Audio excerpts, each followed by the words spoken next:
जो पीछे हम लोग पढ़ चुके थे। अब इसमें हमको पढ़ना है, इसमें मेन रूप से पढ़ना है कि उत्तल दर्पण में प्रतिबिंब कैसे बनता है, उत्तल दर्पण में प्रतिबिंब बनता कैसे है, उत्तल दर्पण का उपयोग क्या है, चिन्ह परिपाटी क्या होता है, दर्पण सूत्र क्या होता है और आवर्धन क्या होते हैं। सबसे पहले हम लोग एक चीज़ जानते हैं कि उत्तल दर्पण कहते किसे हैं। तो ये हम लोग का जो दर्पण है, यही वाला दर्पण क्या है, डिफिनेशन। ये कौन सा दर्पण हो गया, अवतल हुआ। अच्छा, अगर इसी को रिवर्स कर कैसे बना दे तब ये कौन सा दर्पण है, उत्तल दर्पण है। चलो गौर से सुनना जाए। ये इसका कौन अक्ष होता है, प्रधान अक्ष होता है। ये इसका क्या कहलाता है, ध्रुव यानी कि पोल कहलाता है। ये इसका मान लेते हैं क्या हो गया, सी, जिसको वक्रता केंद्र कहते हैं। पी से सी की दूरी को क्या बोलते हैं, वक्रता त्रिज्या कहते हैं। ये इसका क्या हुआ, फोकस, और इसके बीच की दूरी को फोकस दूरी कहते हैं। यही ना हम लोग पढ़े हैं। अब एक बात बताते हैं यहाँ पर कि सबसे पहले एक एक करके टॉपिक को डील करते हैं कि उत्तल दर्पण का आखिर उपयोग क्या है। सबसे पहले देखेंगे उत्तल दर्पण बनता है, उत्तल दर्पण प्रतिबिंब कैसे बनता है। तो एक बात बताते हैं, जैसे हम एक बात बोले हैं कि कभी भी दर्पण में प्रतिबिंब बनानी है तो दर्पण में वस्तु को कहाँ रखा जाता है, दर्पण के सामने। तो एक चीज़ देखते हैं, सबसे पहला टॉपिक क्लियर करते हैं, उत्तल दर्पण में प्रतिबिंब का बनना। यहाँ देखते हैं, जैसे ये हम लोग का पहला टॉपिक है, इसको लिख देते हैं 1 2 3 4 कितना 5। यहाँ पढ़ा रहे कौन टॉपिक हम लोग, पहला। जैसे ये हम लोग का बना लेते हैं ऐसे, ये कौन सा दर्पण है, उत्तल दर्पण है। ये इधर क्या कर दिए, कलाई कर दिए, पेंट कर दिए जिंक चांदी का परत चढ़ा कर, ये हम लोग का हो गया उत्तल दर्पण। ऐसे एक रेखा खींच देते हैं, ये इसका कौन अक्ष हो गया, प्रधान अक्ष हो गया। ये इसका कौन अक्ष हो गया, प्रधान अक्ष, प्रधान अक्ष हो गया। एक बात बताते हैं काशी, इसमें वस्तु को हम लोग कहाँ रख सकते हैं। तो दर्पण के मतलब कि दर्पण के सामने यही ना हुआ, तो इधर एक वस्तु को रखते हैं, देखते हैं इसका प्रतिबिंब बनता कहाँ पे है। ये मान लेते वस्तु कितना हो गया ए, ये क्या हो गया बी, ये वस्तु की क्या हो गई, ऊंचाई हो गई। अब एक से देखते हैं कि जब हम लोग बताए हैं कि कभी भी प्रतिबिंब बनाने के लिए कम से कम कितने किरण की आवश्यकता होती है, 2। तो यहाँ से 2 किरण लेकर जाते हैं, जो हम लोग पढ़े हैं। तो हम लोग पढ़े हैं कि जब भी प्रकाश की किरण को प्रधान अक्ष के समानांतर ले जाते हैं तो कहाँ से मुड़ कर जाती है, फोकस से। तो चलो ये मान लेते हैं, इसका ये वस्तु हो गई, यहाँ से प्रकाश की किरण ऐसे लेके गए लेंस दर्पण पर, तो ऐसे जाएगी। तो हम मान लेते हैं इसका सेंटर ऑफ कर्वेचर यहाँ पे है। तो अभिलंब हम लोग हमेशा कहाँ से डालते हैं, सी से। इसका ये अभिलंब हुआ ना, तो जितने डिग्री के एंगल पर गई है उतना ही एंगल पर क्या होगी, रिफ्लेक्ट होगी। तो ये कैसे जाएगी, ऐसे हो करके ये मुड़कर चली जाएगी। ये आई है तो ये कितना होगा, आर। और लगेगा कहाँ जाके मिल रही है, इस पॉइंट पर। ये हुआ ना। अब देखते हैं बढ़िया से, ये यहाँ जाके मिलेगी। एक किरण और ले लेते हैं जो कहाँ से होकर पास करे। अब देखो हम लोग ये पढ़े हैं कि मतलब कि प्रधान अक्ष के समानांतर किरण एक लेकर गए, टकरा के इधर की ओर चली गई। प्रतिबिंब बनाना है तो कम से कम कितने किरण, 2 किरण। तो एक किरण और हम लोग किधर की ओर ले, तो हम एक तो समानांतर ले लिए, हम लोग पढ़े थे एगो। चलो एक किरण ले लेते हैं, किसके डायरेक्शन में, इसी के डायरेक्शन में। तो सी के डायरेक्शन में अगर प्रकाश की किरण का किसी को गुजारेंगे तो यहाँ से ले गए ऐसे। अब यहाँ से तो टूटी हुई रेखा दिखाना पड़ेगा। ये होगा हम लोग का क्या चीज, सी हो गया। तो चलो हम लोग पढ़ते हैं, पढ़े हैं लोग कि जब प्रकाश की किरण सी के डायरेक्शन में जाती है, वक्रता केंद्र के दिशा में, तो टकरा के फिर उसी वक्त पर वापस लौट आती है। तो ये इसी पर जा रही थी, टकरा के फिर इसी पर क्या होगी, वापस लौट आएगी। ये लगेगा कि ऐसे करके गई इधर, यही ना होगा।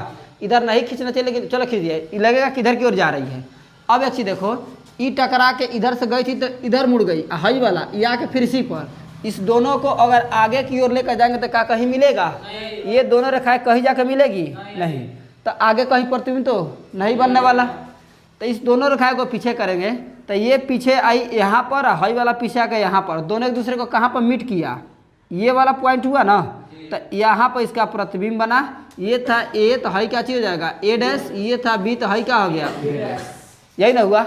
अच्छा ये इसका कच्ची है, फोकस है, क्योंकि समानांतर प्रकाश की किरण जब जाती है तो रिफ्लेक्ट होकर कहाँ से पास करती है, फोकस है। तो कहाँ से चली गई, फोकस है। तो क्या देख रहे हैं यहाँ पर कि जब वस्तु को उत्तल दर्पण के सामने रखी जाती है तो प्रतिबिंब कहाँ बनता है, फोकस और हाई का चाहिए ध्रुव है ना, तो फोकस और ध्रुव के बीच। फोकस से ध्रुव के कहाँ बनता है, बीच बनता है। यानी कि जब वस्तु को कहाँ रखे हैं, अनंत और दर्पण के बीच, यानी कि इधर सभी को चिका लाता है अनंत, आई दर्पण इधर हो गया तो दर्पण के बीच हो गया। तो वस्तु को रखे तो कहाँ पे इमेज बना है, P और F के बीच। यानी कि सबसे पहले एक बताना लो, प्रतिबिंब का स्थान कहाँ है, प्रतिबिंब का स्थान कहाँ है, P और F के क्या चीज बीच, P और F के बीच। दूसरा का चीज प्रतिबिंब की प्रकृति बतानी है, प्रतिबिंब की प्रकृति में एक नंबर, प्रतिबिंब वास्तविक है कि आभासी है। हम लोग पढ़े हैं कि दर्पण के अगर उस साइड बनेगा तो कौन प्रतिबिंब, आभासी। अच्छा, ये टूटी हुई रेखा से भी दिखाया गया है, ये भी संकेत है क्या चीज का, आभासी का। तो ये प्रतिबिंब कैसा है, आभासी है। दूसरी बात क्या चीज, उल्टा बना है कि सीधा बना है, क्योंकि प्रधान अक्ष किधर की ओर है, ऊपर, वस्तु भी ऊपर है, प्रतिबिंब भी ऊपर ही है, तो प्रतिबिंब कैसा है, सीधा है। अच्छा बताना लो, वस्तु से छोटा है कि बड़ा, वस्तु बड़ा था, प्रतिबिंब क्या होता है, छोटा, तो बहुत ही छोटा, मतलब कि प्रतिबिंब कैसा है, छोटा प्रतिबिंब है। ये सब बातें समझ आई। 4 बातें बताने आ गया कि उसका पहले उसका लोकेशन कहाँ है, दूसरी बात क्या चाहिए, प्रतिबिंब के आकार में कि प्रतिबिंब वास्तविक बना है कि आभासी। तो क्या देखे कौन सा प्रतिबिंब है, आभासी प्रतिबिंब है। उल्टा बना है कि सीधा बना हुआ है, छोटा है कि बड़ा, छोटा बना हुआ है, इसमें किसी को दिक्कत नहीं। तो ये उत्तल दर्पण में प्रतिबिंब का बनना हो गया। अच्छा एक चीज रखना लो, हम वस्तु को उत्तल दर्पण में कहाँ कहाँ रख सकते हैं, तो एक अनंत पर भी रखा जा सकता है। तो अनंत पर रखेंगे तो उसका प्रतिबिंब कहाँ बनेगा, फोकस पर, तो भी तो छोटा भी ना बनेगा। एक और चीज, अब वस्तु को एक और कहाँ रख सकते हैं, तो P और अनंत के बीच। तो अवतल दर्पण में हमेशा प्रतिबिंब कौन सा बनता है, आभासी। हमेशा कौन सा प्रतिबिंब बनता है, आभासी प्रतिबिंब बनता है। और उसके बाद से वस्तु से छोटा बनता है कि बड़ा, छोटा बनता है। उल्टा बनता है कि सीधा बनता है। तो यहाँ से हम लोग समझ गए कि उत्तल दर्पण में जो प्रतिबिंब बनता है हमेशा कैसा बनता है, आभासी, सीधा, और वस्तु की अपेक्षा छोटा प्रतिबिंब बनता है। इसमें किसी को दिक्कत नहीं। यानी कि पहला पॉइंट हम लोग का क्लियर हुआ कि ना, कि उत्तल दर्पण में प्रतिबिंब कैसे बनता है। दूसरी बात हम लोग पढ़ते हैं उत्तल दर्पण का क्या चीज, उपयोग। तो एक बात ऐसे बताया है, देखना लो, वो हर जगह तरीका सुनो, तरीका का चीज कहलाता है। उत्तल दर्पण का हम कैसे बता सकते हैं कहाँ कहाँ उत्तल दर्पण का प्रयोग हुआ है, यानी कि वे सभी जगह जहाँ पर प्रकाश एक जगह से चारों तरफ फैलाने के लिए जिस दर्पण का प्रयोग किया जाएगा, वो सभी दर्पण कौन सा होगा, उत्तल दर्पण। हम लोग गाड़ी के हेडलाइट में पढ़े थे, कौन सा दर्पण होता है, अवतल दर्पण, क्योंकि उसमें प्रकाश की किरण को सीधा गुजरना होता था। ये का चीज करता है, प्रकाश की किरण को फैलाता है। तो इसमें देखते हैं कैसे प्रतिबिंब, यानी कि हम लोग इसमें मेन रूप से पढ़ना है दूसरका में उत्तल दर्पण के उपयोग। इसका उपयोग साइड मिरर के रूप में किया जाता है। क्या चीज के रूप में, साइड मिरर। अच्छा कारण भी बताते हैं। अभी हम लोग कल पढ़े थे लोग क्या चीज, अवतल दर्पण का उपयोग में, कि अवतल दर्पण का उपयोग कहाँ करते हैं। तो एक तो दाढ़ी बनाने के लिए अवतल दर्पण का उपयोग करते हैं। उसमें वस्तु कहाँ पे स्थित होता है, दर्पण और फोकस के बीच, यानी कि ध्रुव और पोल फोकस के बीच स्थित होता है। सोलर कुकर में ही प्रयोग किया जाता है। उसमें दर्पण को इस प्रकार फिक्स किया जाता है कि प्रकाश की किरण उस पर कैसे पड़े, समानांतर आके पड़े।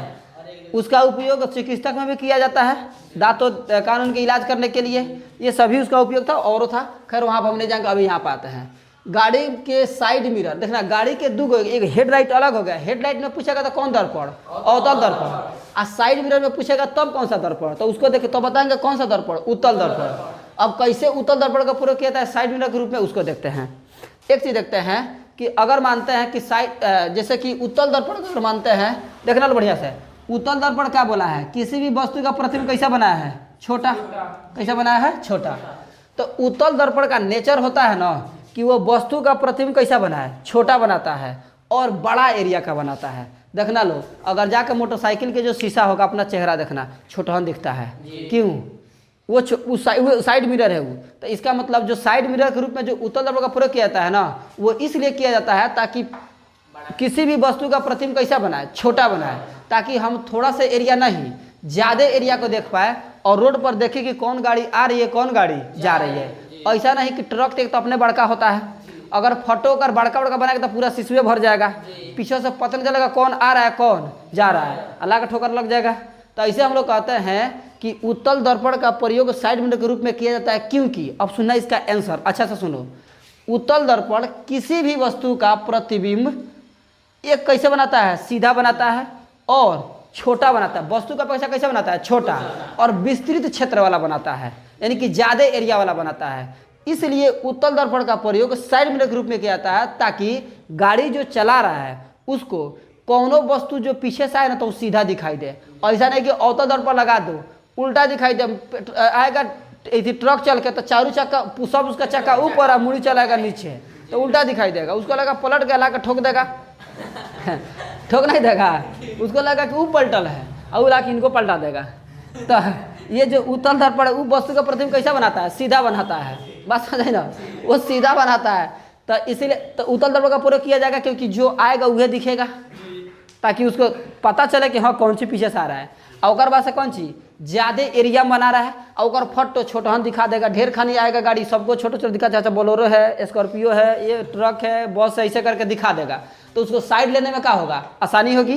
तो इसीलिए कहा जाता है कि उत्तल दर्पण का प्रयोग उत्तल दर्पण का प्रयोग गाड़ी के साइड में के रूप में किया जाता है, क्योंकि वो किसी भी वस्तु का प्रतिबिंब छोटा और सीधा और विस्तृत क्षेत्र वाला बनाता है, ताकि उसको साइड उड लेने में क्या हो, आसानी होती है। इसलिए उसका प्रयोग किया जाता है। फिर कहेगा कैसे का कारण फिगर देकर बताइए, तो चलो मतलब अच्छा समतल दर्पण का भी कभी मतलब समतल दर्पण जो होता है ना वो वस्तु का जितना बड़का है उतना ही बड़का का फोटो बनाता है बस। लेकिन यहाँ से केवल याद रखेंगे उत्तल दर्पण का प्रयोग किस में करते हैं, साइड मिरर के रूप में। इसमें किसी को दिक्कत नहीं।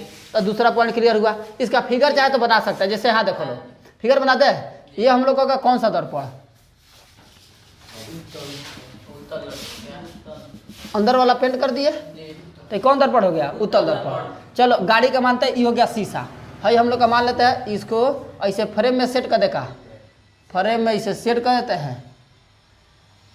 हाई मान लेते हैं ना कर, अब भाई गाड़ी के मोटरसाइकिल में लग जाएगा, हाँ लग जाएगा। ऊपर से वो कवर पर लगा देते हैं, ये तो शीशा हो गया। हाई अब ला के मोटरसाइकिल में जोड़ देंगे, ठीक है। हाँ टेढ़ कर दिए हैं। अब चलो है ना कर से इसी आएगा तो मानते हैं यहाँ से कोई वस्तु होगी, यहाँ पर एगो मानते हैं कोनो मुन्ना बाबू खड़ा है, एगो है ना से झुनझुना बाबू खड़ा है। चलो यहाँ से देखो, अब देखना बढ़िया से है। अगर मानते हैं ये दर्पण है, यहाँ पर हम लोग वस्तु के ले जा रहे हैं, तो यहाँ से प्रकाश की किरण इस पर जाएगी। हेजा हम लोग खड़े हुए हैं, एजा हम लोग का आँख है, आँखों को बना देते हैं, ऐसे बना देते हैं।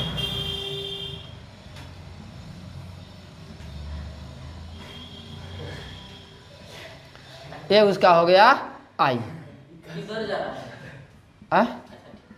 अब ये मतलब कि हम देख रहा है, हाई दोनों ओर से आ रहा है, सब दोनों ओर के दिखेगा कैसे, ये देख रहा है। जैसे एक चीज बताते हैं, जैसे प्रकाश किरण यहाँ पर आई, इसका अविलंब इस पर खींच दिए तो ये टकरा के किधर की ओर जाएगी, ऐसे करके आँख पर आएगा, ठीक है। जितना एंगल ही उतना ही एंगल है। यहाँ से ही प्रकाश किरण इस पर जाएगी, ये टकरा के मतलब इस पर अविलंब खींचेंगे तो इसका भी तो अविलंब थोड़ा सा अल्टर टाइप का हो जा रहा है। इसका अविलंब इस पर अविलंब कैसे खिंचाएगा, ये वाला, तो ये भी टकरा के ऐसे करके आएगा। तो देखना बढ़िया से, जो अलग अलग डायरेक्शन से प्रकाश की किरण जा रही थी सब टकरा के किस पे आ रही है, आई पर। तो इसको ज़्यादा एरिया से दिखने वाला वस्तु भी क्या हो जाएगा, आसानी से दिख जाएगा। लेकिन अगर समतल दर्पण की बात करेंगे तो समतल दर्पण अगर ऐसे करके बना दे तो यहाँ से जो वस्तु जाएगा तो इसे जाएगा टकरा के, जितना यहाँ पर विलम्ब होगा तो एंगल इतना ही के एंगल के साथ आ जाएगा। यानी कि समतल दर्पण जो होता है ना वो कम एरिया का फिगर बनाता है, और उत्तल दर्पण जो है ना वो ज़्यादा एरिया का फिगर बना के छोटा कर देता है। इसीलिए उत्तल दर्पण का प्रयोग किस रूप में करते हैं, साइड मिरर के रूप में करते हैं। ये दो पॉइंट क्लियर हो गया।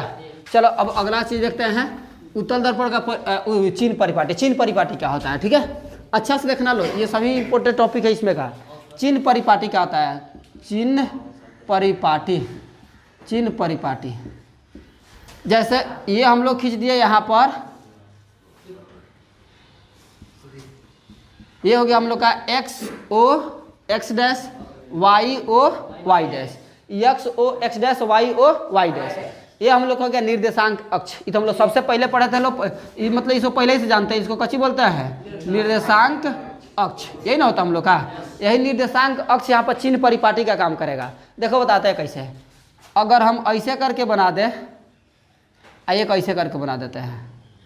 ये हम लोग का कौन सा दर्पण हो गया, उत्तल दर्पण। हाई कौन सा दर्पण हो गया, अवतल दर्पण। तो बताते हैं हाई वाला कच्ची हो गया हम लोग का पोल, तो देखना जो निर्देशांक अक्ष का ओरिजिन होता है ना, वो दर्पण का क्या चीज़ का काम करता है? पोल का काम करता है। किसका काम करता है? पोल का। हम लोग पढ़े थे लोग कि निर्देशांक अक्ष में सभी दूरियां कहाँ से मापते हैं? ओरिजिन से, मूल बिंदु से। तो इसका मतलब यहाँ पर कौन काम कर रहा है? पोल। तो दर्पण में सभी दूरी कहाँ से मापी जाती है? पोल से। बात तो समझ आई? अब इधर देखो लो, इसका मतलब निर्देशांक अक्ष के इधर की ओर जितनी दूरी मापी जाती है वो सब क्या होता है? पॉजिटिव होता है। सब क्या होता है? पॉजिटिव। याद रहेगा। ध्रुव से इधर की ओर मापी गई जो दूरी होती है वो कच्ची होता है? नेगेटिव होता है। क्या होता है? नेगेटिव। एक चीज बताते हैं, इस प्रधान अक्ष के मतलब कि ये जो पोल है प्रधान अक्ष है, इसके ऊपर की ओर मापी गई दूरी पॉजिटिव होता है और नीचे की ओर मापी गई दूरी क्या होती है? नेगेटिव होती है। ये याद रहेगा। यानी कैसे देखो लो, जैसे यहाँ पर देखते हैं ये उत्तल दर्पण था ना, प्रतिबिंब बना है। तो यहाँ पर जो वस्तु का ऊंचाई है कच्ची का ऊंचाई है? प्रतिबिंब का। तो यहाँ पे वस्तु का ऊंचाई भी पॉजिटिव होगा और प्रतिबिंब का ऊंचाई भी क्या होगा? पॉजिटिव, क्योंकि दोनों प्रधान अक्ष किधर की ओर है? ऊपर की ओर। लेकिन यही अगर अवतल दर्पण में था तो वस्तु ऊपर रख रहे थे, प्रतिबिंब कहाँ बन रहा था? नीचे। तो ऊपर के दूरी को पॉजिटिव लिखते हैं और नीचे के दूरी को दूरी नहीं, वस्तु की ऊंचाई ना है वो, तो ऊपर की ऊंचाई को पॉजिटिव, नीचे की ऊंचाई को कैसे लिखते हैं? नेगेटिव में। बातें समझ आई? इसी को हम लोग क्या बोलते हैं? चिन्ह परिपाटी कहते हैं। इसमें दो बातें याद रखेंगे। पहला पॉइंट क्या चीज कि इसमें देखो ऐसे हम समझाए हैं, इसमें स्टेटमेंट का याद रखता है कि प्रकाश की दिशा में मापी गई दूरी क्या होती है? धनात्मक। प्रकाश की दिशा में मापी गई दूरी क्या होती है? धनात्मक। इसके अपोजिट दिशा में मापी गई दूरी क्या होती है? ऋणात्मक। तो इसे देखो ना, सभी प्रकाश इधर से किधर जा रहा है? इधर की ओर जा रही है ना, तो इधर की ओर मापी गई दूरी क्या होगा? धनात्मक। तो धनात्मक है कि ना? एक विपरीत यानी कि प्रकाश इधर से आ रही थी तो इसके अपोजिट मापी गई दूरी क्या होगा? ऋणात्मक। इसमें किसी को दिक्कत? अब एक चीज बताओ, यही से हई वाला कौन दर्पण था? ये हम लोग का अवतल दर्पण है। ये कौन दर्पण हो गया? अवतल। हई कौन दर्पण है? उत्तल। एक चीज बताना, अवतल का फोकस इधर होगा, वक्रता केंद्र भी इधर ही होगा। उत्तल का फोकस एने होगा और वक्रता केंद्र भी एने होगा। अब बताओ, उत्तल का वक्रता त्रिज्या कहे तो R और फोकस कहे तो F, ये दोनों पॉजिटिव होगा कि नेगेटिव? पॉजिटिव, क्योंकि दोनों इधर की ओर है। इधर की ओर दूरी कच्ची होता है? धनात्मक। तो इसकी सभी दूरी कच्ची होगा? धनात्मक। ये भी पॉजिटिव होगा, हयो का होगा? पॉजिटिव होगा। किसी का दिक्कत? ये बार बार ऑब्जेक्टिव पूछता है। उत्तल दर्पण की फोकस दूरी होती है धनात्मक ऋणात्मक दोनों, इनमें से कोई नहीं, तो कच्ची मारेंगे? पॉजिटिव, धनात्मक। किसी को दिक्कत? अच्छा बताना लो, अवतल की फोकस दूरी क्या चीज होता है? इसका क्या चीज होगा? नेगेटिव। इसकी वक्रता त्रिज्या भी क्या चीज होगा? नेगेटिव। इसमें किसी को दिक्कत है? यानी कि अवतल दर्पण की फोकस दूरी ऋणात्मक होती है और उत्तल दर्पण की फोकस दूरी धनात्मक होती है। इसमें किसी को दिक्कत? चलो, तो ये हम लोग का कौन सी था? Sign convention. इसी को हम लोग इंग्लिश में बोलते हैं sign convention. Yes, sign convention. Sign convention समझ आई है? ये हो गया साइन कन्वेंशन। अच्छा, इसी को हिंदी में क्या बोलते हैं? चिन्ह परिपाटी। याद रखेंगे कि प्रकाश की दिशा में मापी गई दूरी क्या होती है? धनात्मक। प्रकाश के विपरीत से मापी गई दूरी क्या होती है? ऋणात्मक। इधर की ओर दूरी कैसे मापते हैं? पॉजिटिव। ऊपर की ओर दूरी कैसे मापेंगे? पॉजिटिव। नीचे की ओर नेगेटिव। इधर की ओर नेगेटिव। अच्छा बताना लो, थोड़ा सा हम ऐसे करके बताते हैं। अगर हई हो गया दर्पण, यहाँ पे प्रतिबिंब नीचे ही बन गया ऐसे करके आके, तो हई वाला इसका मानते हैं ऊंचाई इसका 2 मीटर है, तो इसका हाइट लिखेंगे तो 2 मीटर लिखेंगे, आकि +2 मीटर लिखेंगे, आकि -2 मीटर लिखेंगे? -2 मीटर, क्योंकि नीचे किधर बना है? नीचे की ओर। बस हाई माइनस प्लस केवल कच्ची बता रहा है, कहने का बना है किधर है। ये ऐसा नहीं कि इसकी ऊंचाई -2 है ना, ये 2 मीटर है, लेकिन बस ये दिखा रहा है कि वो है किधर, नीचे है कि ऊपर है। बातें समझ आई? तो तीसरा हो गया, पहला उत्तल दर्पण प्रतिबिंब का बनना देख लिए, उत्तल दर्पण का उपयोग देख लिए, चिन्ह परिपाटी देख लिए। उसके बाद से देखते हैं कौन सी? दर्पण सूत्र। दर्पण सूत्र देखो क्या होता है। इसको मिटा देगा? अच्छा नहीं मिटा रहे, नीचे इसमें दिख रहा है, ये नीचे वाला नीचे नहीं दिख रहा है, तो ऊपर मिटा देते हैं। इसका मिटा दे, कोनो काम तो नहीं है ना, चलो इसको मिटा देते हैं। अब यहाँ देखते हैं चौथा नंबर देखते हैं ऐसे करके। ये हो गया हम लोग का कच्ची पढ़ रहा कौन सा? दर्पण सूत्र। तो एक चीज बताते हैं पहले, देखो सब किसी को इमेज बनाना तो सिखाई दिए हैं। ये कौन सा दर्पण? अवतल दर्पण। ये कौन सा दर्पण? उत्तल दर्पण। यही ना हो गया। एक चीज बताना लो, ये इसका कच्ची है पोल, हाई हो गया फोकस, हाई हो गया, ये हो गया वक्रता त्रिज्या। अच्छा बताओ लो, अगर हम वस्तु को यहाँ पर रखेंगे तो उसका प्रतिबिंब कहाँ बनेगा? अगर ऑब्जेक्ट हम यहाँ रख दिए, इसको मान लिए ओ से कची हो जाएगा ऑब्जेक्ट। ऑब्जेक्ट मतलब वस्तु। अगर वस्तु आर और एफ के बीच स्थित होगा, वक्रता त्रिज्या और फोकस के बीच, उसका प्रतिबिंब कहाँ बनता है? अनंत और वक्रता, इसको अरे सी न होता है, अनंत और वक्रता केंद्र के बीच, तो प्रतिबिंब है ना कहीं जाके बनेगा। इसका मतलब हाई ऑब्जेक्ट है, हाई कची है इमेज, यही ना है। अच्छा चलो लो इसमें आओ लो, तो हाई हम लोग का अगर इधर वस्तु को रख दिए ई ओ हो गया, तो ई मान लेते इसका सी वक्रता केंद्र हो गया, हाई इसका कची हो गया फोकस, तो इसका प्रतिबिंब कहाँ बनेगा? एने करिया, क्योंकि अभी तो पढ़े हैं, ये तो अभी तो दिख रहा है, वस्तु इधर रखा तो प्रतिबिंब हिजा बनना है इसके बीचवा में। हाई हम लोग का कची हो गया पोल, कोई दिक्कत? ऐसे बताओ, ये हम लोग का पोल था, इसके बीच की दूरी को हम लोग कौन सी बोलते हैं? फोकस दूरी। हाई वाला कौन दूरी हो जाएगा? वस्तु रखे थे ना, तो कौन दूरी? वस्तु दूरी। वस्तु दूरी को क्या से डिनोट करते हैं? यू से। अच्छा हाई इसका कची है? वक्रता त्रिज्या, का कची लिख दिए आर। हाई इसका कौन दूरी है? प्रतिबिंब दूरी। आप प्रतिबिंब दूरी को हम लोग क्या से रिप्रेजेंट कर देते हैं? भी से, यानी कि वस्तु दूरी को यू से, आप प्रतिबिंब दूरी को भी से। किसी को दिक्कत? हाई वाला इसका फोकस था, तो इसके बीच की दूरी को फोकस दूरी, हाई इसका कची था केंद्र था, तो इसका कची हो जाएगा वक्रता त्रिज्या। किसी को दिक्कत? इधर भी का है, तो इधर हाई कची होगा वस्तु दूरी, एना करी है। हाई इसका कची होगा वो जो ऑब्जेक्ट है, सॉरी इसका इमेज ना है, तो इसका कौन दूरी होगा? प्रतिबिंब दूरी। हाई यहाँ से यहाँ तक कची होगा फोकस दूरी, और यहाँ से यहाँ तक कची होगा वक्रता त्रिज्या। गौर से सुनना, हम दर्पण सूत्र पढ़ रहे हैं, अवतल दर्पण का फॉर्मूला नहीं पढ़ रहे हैं, उत्तल दर्पण का फॉर्मूला नहीं पढ़ रहे हैं, दोनों का फॉर्मूला पढ़ रहे हैं। इसीलिए यहाँ पे साइन कन्वेंशन का हम यूज नहीं किए हैं। जब क्वेश्चन बनाएंगे तो साइन कन्वेंशन का यूज करेंगे। यहाँ पर हम दर्पण सूत्र किसके लिए निकाल रहे हैं? दोनों के लिए, चाहे वो कोई हो, दोनों पर लागू होगा। इसलिए साइन कन्वेंशन हम कब यूज करेंगे? जब क्वेश्चन बनाएंगे। यहाँ पर हम साइन कन्वेंशन को ध्यान में नहीं रखेंगे। यहाँ पर जो फॉर्मूला लिख रहा है वो दोनों के लिए लागू होगा। यानी यहाँ पर हम लोग लिखे हैं पी से एफ, ये कौन सी दूरी है? फोकस दूरी है। पी से एफ वो कौन दूरी हो गया? फोकस दूरी। इसको मान लेते हैं एफ। पी से ओ कौची है? पी से ओ वो कौची दूरी है? वस्तु दूरी। वस्तु दूरी उसको कची लिखे हैं? यू। अच्छा यहाँ से पी से सी कची है? वक्रता त्रिज्या। वक्रता त्रिज्या को क्या से रिप्रेजेंट किया है? आर से। अच्छा पी से आई क्या चीज़ है? प्रतिबिंब दूरी। कौन दूरी हो गया? प्रतिबिंब दूरी। अब प्रतिबिंब दूरी को क्या से रिप्रेजेंट किया है? भी से।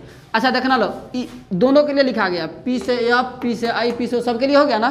तो याद रखेंगे दर्पण से। देखो आज के क्लास में केवल फॉर्मूला, कल के क्लास में दर्पण सूत्र का इसका प्रूफ कैसे सिद्ध करने लेता है 5 नंबर में। तो दर्पण सूत्र कैसे निकालते हैं वो पढ़ेंगे। एक और यहाँ पर पढ़ना भी आवर्धन, इसका भी फॉर्मूला कैसे निकालेंगे वो पढ़ेंगे। एगो पीछे भी बताए थे वक्रता त्रिज्या और फोकस में संबंध आर बराबर कितना? 2f, एफ बराबर आर बटा 2। ये 3 फार्मूला है, तीनों को सिद्ध करना है। लेकिन अभी फार्मूला याद रखेंगे, अभी केवल फार्मूला। ये दर्पण हो गया, इसका सभी बातें लिख दिए। दर्पण सूत्र कितना होता है? तो 1/v प्लस 1/u बराबर 1/f, याद रखेंगे। यही फार्मूला कौन सूत्र कहलाता है? दर्पण सूत्र कहलाता है। जहाँ पर v कौन दूरी है? प्रतिबिंब दूरी। u कौन दूरी है? वस्तु दूरी। f कौची है? वक्रता फोकस दूरी। किसी को दिक्कत इसमें? इसी को हम लोग कौन सूत्र कहते हैं? दर्पण सूत्र कहते हैं। क्या ये अवतल पर लागू होगा? ये दोनों पर लागू होगा, अवतल पे भी साथ में उत्तल पे भी। बस जब यूज करेंगे तो हम वहाँ पर देखेंगे कि उत्तल दर्पण की है कि अवतल दर्पण है। अगर अवतल होगा तो वस्तु दूरी माइनस में लेंगे, अगर उत्तल होगा तो कच्ची में लेंगे, प्लस में लेंगे। बातें समझ आई? चलो एक और बताओ लो। हम लोग पढ़े थे एफ बराबर कितना फार्मूला था? r/2 था ना। तो इसका मान अब एकराम रखो तो ये कितना हो जाएगा? 1/v का 1/v, 1/u, 1/f। एफ का मान कितना होता है? r/2। तो नीचे r/2 लिखे, तो 2 को ऊपर पहुंचा दे तो कितना हो जाएगा? 2/r। तो एक फार्मूला और याद रखेंगे, 1/f 1/u v plus 1/u बराबर 2/r। यानी कि दोनों फार्मूला किसका है? दर्पण सूत्र का है। इसी को हम लोग कौन सूत्र के नाम से जानते हैं? दर्पण सूत्र के नाम से जानते हैं। किसी को दिक्कत? जब दर्पण सूत्र का यूज करेंगे तो साइन कन्वेंशन का ध्यान रखेंगे। बिना साइन कन्वेंशन का बनाए क्वेश्चन तब मिलेगा 0 नंबर। समझ आई? देखो बहुते मजा आता है क्वेश्चन बनाने में। 2 फार्मूला कल प्रूफ करा देंगे तीनों ही, और बाद से खाली क्वेश्चन बनेगा। चलो ये समझ आ गई है। दोनों में किसी को दिक्कत है? किसी को दिक्कत? समझ आ गई हो तो आगे बढ़ा जाए। दर्पण सूत्र कंप्लीट हो गया हम लोग का। अभी प्रूफ नहीं कराए हैं, केवल समझाए हैं। अगला हम लोग देखते हैं कौन चीज, आवर्धन। ये कची है आवर्धन। अच्छा एक चीज बताओ तो, हई ए से बी था, कची का ऊंचाई है, हई किसका ऊंचाई है, प्रतिबिंब की। तो देखो एक काम करता है, थोड़ा सा खेलने के लिए कर रहा है। इधर लिखेगा, ऊपर लिख दे प्रतिबिंब की ऊंचाई, क्या लिखे, प्रतिबिंब की ऊंचाई, और नीचे लिख देते हैं कौन सी की, वस्तु की ऊंचाई, वस्तु की ऊंचाई। यानी कहने का मतलब हई वस्तु कहते अगर प्रतिबिंब हिजा बनना है ना, तो हेकर ऊंचाई ऊपर आ, हेकर ऊंचाई नीचवा। अगर ऐसे करके लिख देंगे तो कटाने के बाद जो आएगा ना, वही कौची कहलाता है, आवर्धन कहलाता है। कची कहलाता है, आवर्धन। तो डिफिनेशन तो बहुत आसान हो गया। कची बोल देंगे, प्रतिबिंब की ऊंचाई और वस्तु की ऊंचाई के अनुपात को क्या कहते हैं, दर्पण का आवर्धन कहते हैं, जिसे छोटा एम से सूचित किया जाता है। ये छोटका एम है, कौन एम है, छोटा एम। तो छोटा एम से सूचित किया जाता है। किसी को दिक्कत है यहाँ तक, किसी को दिक्कत? चलो हम लोग ये पढ़ लिए कि उत्तल आवर्धन, आवर्धन समझ आ गया ना, प्रतिबिंब की ऊंचाई और वस्तु की ऊंचाई का अनुपात को क्या कहते हैं, आवर्धन कहते हैं। इसका अभी मोस्ट यहाँ से क्वेश्चन पूछता है, आवर्धन एम का ऋणात्मक मान क्या बताता है, आवर्धन एम का धनात्मक मान क्या बताता है। तो जब इसका फॉर्मूला प्रूफ कराएंगे ना, तो वहाँ पे बता देंगे। इसका एक और फॉर्मूला आता है, यानी कैसे लिख सकते हैं, प्रतिबिंब की ऊंचाई को मान लेते हैं एच डैश, अब वस्तु की ऊंचाई को कितना मान लेते हैं, एच। तो एम बराबर फॉर्मूला कितना हो गया, एच डैश बटा कितना, एच, एच डैश बटा कितना, एच। अब इसका फॉर्मूला तो प्रूफ करना ही है, साथ में एक और फार्मूला आता है, उसको हम बताएंगे जब इसका फार्मूला सिद्ध कराएंगे तब। यहाँ तक किसी को दिक्कत है, सब तक क्लियर हो ही गया। तो ये चैप्टर का अभी हम लोग बस 3 गो न्यूमेरिकल का मतलब फार्मूला प्रूफ करा लेंगे, बस न्यूमेरिकल कर लेंगे, ये चैप्टर खत्म हो जाएगा।